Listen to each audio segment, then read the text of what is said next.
नाज़रीन, इस वक्त हमें फ़ोन मिलाया है और हम ये चाहते हैं कि किसी तरीके से हम उनसे ख़ुद बात करें ताकि पता चल सके कि आखिर वजह क्या है। डॉक्टर यास्मीन राशिद इसकी वजह है या ये मौजूदा हुकूमत इसकी वजह है या इसकी वजह कोई और है। अस्सलाम वालेकुम नाज़रीन, आपका मेज़बान अब्दुर्रहमान उर्दू टाइम्स यूके में एक और मसीहा की आवाज़ बनकर आप सब लोगों की खिदमत में हाजिर है। मेरे साथ मौजूद हैं 50 साला मोहम्मद शुजात, जो पिछले 13 साल से ब्लड कैंसर के साथ फाइट कर रहे हैं। पेशे के लिहाज से शुजात साहब एक मजदूर हैं और पिछले 12 साल से जिन्ना हॉस्पिटल से इनको ब्लड कैंसर की फ्री अद्वियात, टेस्ट और जो इनको ज़िंदगी बचाने के लिए चीज़ें चाहिए थी वो मुहैया की जा रही थी। लेकिन न जाने ये हुकूमत जैसे ही बदली है उसके साथ साथ इनसे इनकी ज़िंदगी को बचाने के लिए वो तमाम अद्वियात भी छीन ली गई हैं। आइए जानते हैं इनसे इनकी कहानी कि आखिर ये इनके साथ क्या हुआ है।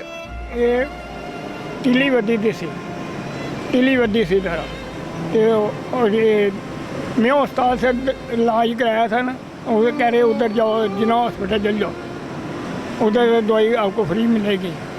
12-13 साल तो जा रही है। 12-13 साल तो यानी कि कोई खर्चा खुर्चा ਤੁਹਾਡਾ नहीं सी ਹੁੰਦਾ? नहीं, खर्चा नहीं सी। खून अचानक की होया? उन्होंने दवाई बंद कर दी है, कहते 1,70,000 रुपये मंग रहा हो।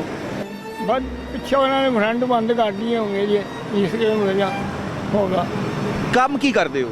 बर्तनों का काम करते हैं। ਬਰਤਨਾਂ ਦਾ? हाँ जी, ਇਸ ਬਿਮਾਰੀ ਦੇ ਨਾਲ ਹੀ? हाँ जी, ऐसे सेल भी नहीं होती अब।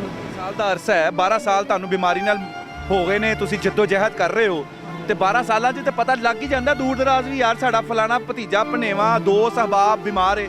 वो करते थे ना पहले, हूँ नहीं करते, पहले कर देते थे। सर ये ब्लड कैंसर के पेशेंट हैं, इनको पहले मेडिसिन फ्री मिलती थी। हर 2 माह बाद आता है जिन्ना हॉस्पिटल आना है, इन्होंने वहाँ से आकर मेडिसिन फ्री मिलती है। लेकिन अब 3 माह से इन्होंने मेडिसिन बंद कर दी है। ये डॉक्टर यास्मीन राशिद जाते जाते बंद कर गई हैं।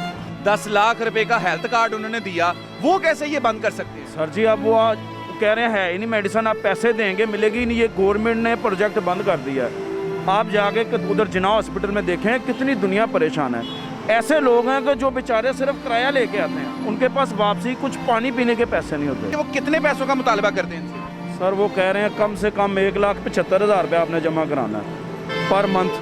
लेकिन वो कहाँ से कराएंगे, कैसे दें हम 1 लाख? उन्हें बोले जी किस्तें कर दें, वो कह रहे हैं उसकी भी आप दरख्वास्त लिख के देंगे, हम कराची भेजेंगे, अगर वो मानेंगे तो हम किस्तें करेंगे। दवाई खाने के लिए सड़कों पे धक्के खा रहे हैं, कभी कोई कागज़ कभी कोई फाइल नहीं है, कभी कोई रसीद आपकी कम है। ये मेडिसिन खाने के लिए हम धक्के खा रहे हैं। सर खुदारा ये इनको कुछ सोचना चाहिए। ये बीमार कितनी देर हो गई ਤੁਹਾਨੂੰ दवाई ना खाते हूँ? दवाई थोड़ी नहीं बची थी, वो खा रहे हैं कि मैं ये खा लें। तो अगर ਤੁਸੀਂ दवाई नहीं खाते, कोई एक दिन नागा हो जाए, 2 दिन नागा हो जाए, तो फिर ਉਹਦਾ रिजल्ट की हो सकता है? वो कुछ हो जाता है फिर। क्या रिजल्ट होता है? उसका रिजल्ट ये होगा कि इनका ये कैंसर बढ़ जाएगा। अगर दवाई नहीं खाएंगे, ये ऑक्सीजन है, ये दवाई खाते हैं तो ज़िंदा रहते हैं। दवाई ने इनके अंदर ब्लड को कंट्रोल किया हुआ है, अगर वो नहीं खाएंगे तो वो मर जाएंगे बेचारे। जो शौकत खाना में ब्लड कैंसर का कैंसर हॉस्पिटल है, इमरान खान साहब का, वहाँ भी रब्ता किया आपने? जी सर जी, वहाँ के भी पेशेंट रुल रहे हैं। वो क्या कहते हैं? वो भी कहते हैं दवाई लेनी है तो डिपो पे जाएं। डिपो वाले कहते हैं पैसे जमा करा के हमें रसीद दें। नहीं, वो तो शौकत खाना तो फ्री है। सर जी नहीं फ्री है यार, वो तो मेडिसिन के लिए पैसे देने ही पड़ेंगे। ये ग्लीविक टैबलेट है जो खाते हैं, ये एक तक्सीना है, एक और है जुइका। हमारी हमदा शहबाज साहब से खुसूसन अपील है कि इनकी मेडिसिन को जारी करवाइए। ये बेचारे इस वक्त दरबदर की ठोकरें खा रहे हैं। खुदा के वास्ते कोई ऐसा सरबंद कीजिए कि ये अपनी ज़िंदगी के जो चंद साल से बाकी हैं, अपने बच्चों के लिए जो रोज़ी रोटी कमाते हैं, वो इनके अंदर बाकी रह सकें। इजाज़त दीजिए, अल्लाह निगहबान।